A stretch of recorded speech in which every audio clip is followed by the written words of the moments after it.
Several months ago, the Amazing Atheist posted a video titled "Student Punished for Atheism." In that video, TJ rightfully criticizes people at an elementary school who allegedly quarantined a second-grade student from his peers during lunch because admitting that he didn't go to church or believing in God offended other children. The Washington Post article on that unacceptable lapse in teacher judgment and TJ's video in response to the article are both linked in the description box. I do take issue with a couple of the things that TJ said and did here, though. Now, you may argue that the Amazing Atheist is an intentionally hyperbolic hack whose sentiments are not to be taken seriously, and I don't think he would argue that he often exaggerates or resorts to any variety of choices for entertainment over substance in the interest of garnering a wide audience of internet viewership. However, I'm not making this response in the interest to reply to the character that TJ plays on YouTube, nor am I interested in changing his mind as an individual. I'm interested in giving his audience, who do take his hyperbolic sentiments seriously, a different perspective to consider and to explain why his approach was overall disingenuous and unfair to the school he's criticizing. So let's get to what he said. Forest Park Elementary School in Fort Wayne, Indiana, a city sometimes called the City of Churches. In 2014, Forest Park Elementary School ranked worse than 93.3% of all elementary schools in the state of Indiana in terms of its academic performance. So why is Forest Park Elementary one of the worst schools in its entire state? Well, a recent lawsuit filed by the ACLU makes it pretty clear that some of the staff there are, I don't want to say retarded, but retarded. I mean, if the allegations in this ACLU lawsuit are true, then the teachers and faculty described are not fit to teach chickens to lay eggs.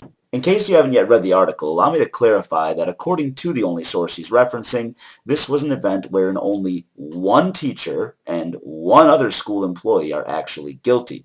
A single teacher chose to pry excessively at a second-grade student's religious position and express concerns that he wasn't religious, and then when somebody only listed as another adult employed there told the upset girl that she should be happy and not listen to the atheist child's bad ideas.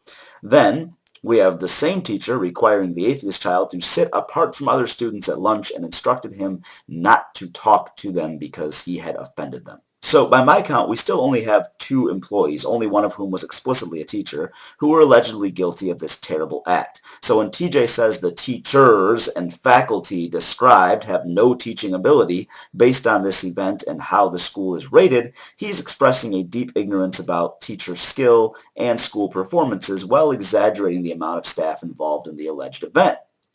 For one thing, you can make a huge mistake and take the expression of one of your ideologies too far at work.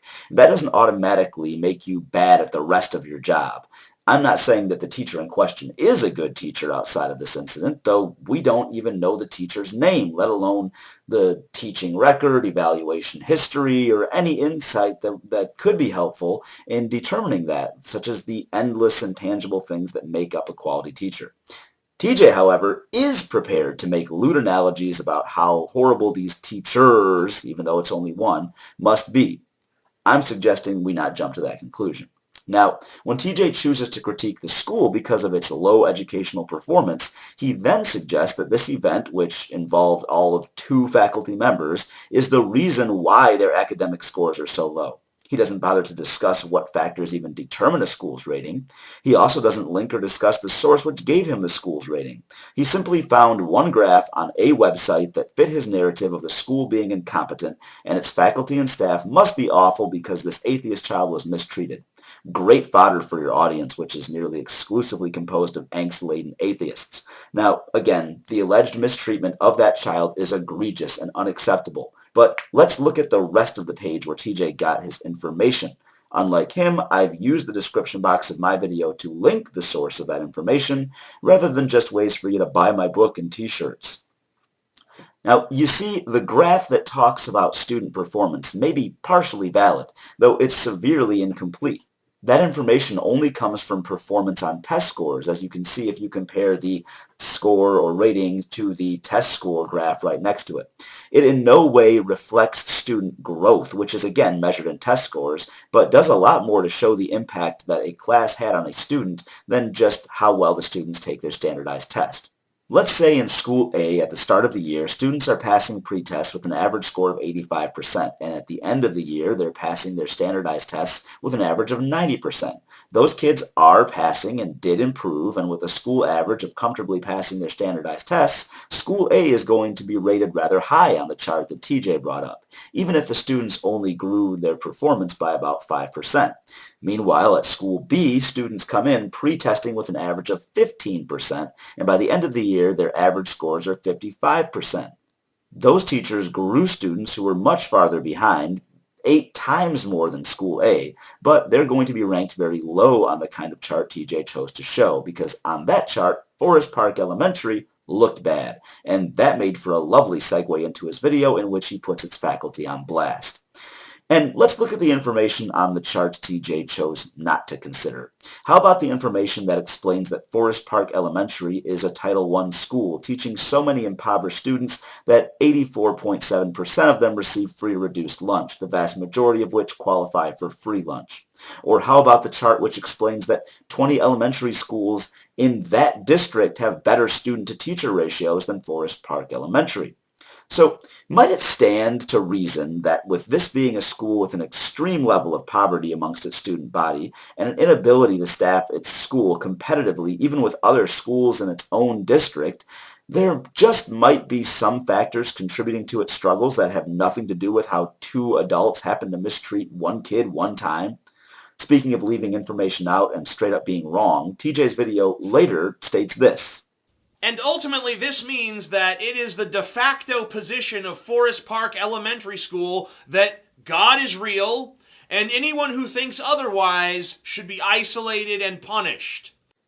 Yeah, no. Actually, as soon as the child's parent called the school and an assistant principal was made aware of this social restriction instituted by the teacher, the AP arranged a three-way phone call with the teacher, parent, and him or herself, confirmed that this had gone on for 3 days, and it was put to an immediate stop. The school district released the following statement. It is clear that it is not the province of a public school to advance or inhibit religious beliefs or practices. Under the First and 14th Amendments to the Constitution, this remains the inviolate province of the individual and the church of his or her choice. The rights of any minority, no matter how small, must be protected. Now, that doesn't sound to me like this incident at all reflects the de facto position of that entire school, but rather a couple of its employees who are now being rightfully sued for what they did. And I'll even go out on a limb and say that those employees handled the situation terribly, yet I can understand their position. They're probably the kind of Christians who've seldom been asked to question their own beliefs and who've been raised in a culture that falsely insists that theism, specifically Christianity and morality, are mutually exclusive. They were likely genuinely concerned for this atheist child, just as many adults are genuinely concerned for me when they discover that in their worldview I'm headed straight for hell when I die. They were confused and knew no better way of sparing the feelings of the hurt children than by quarantine of the atheists who, again, did nothing wrong.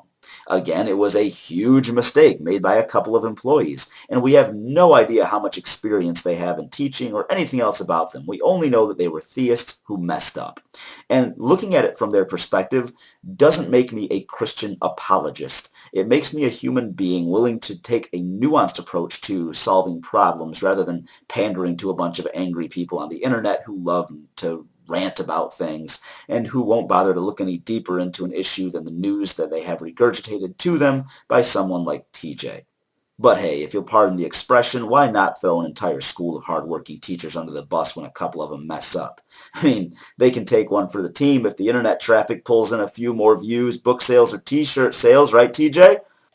I really wish that atheists would stop making such terrible arguments against theists. There are plenty of fair arguments to be made against them that would inspire me to cheer you on rather than having a moral feeling of obligation to defend them. We can do better than this.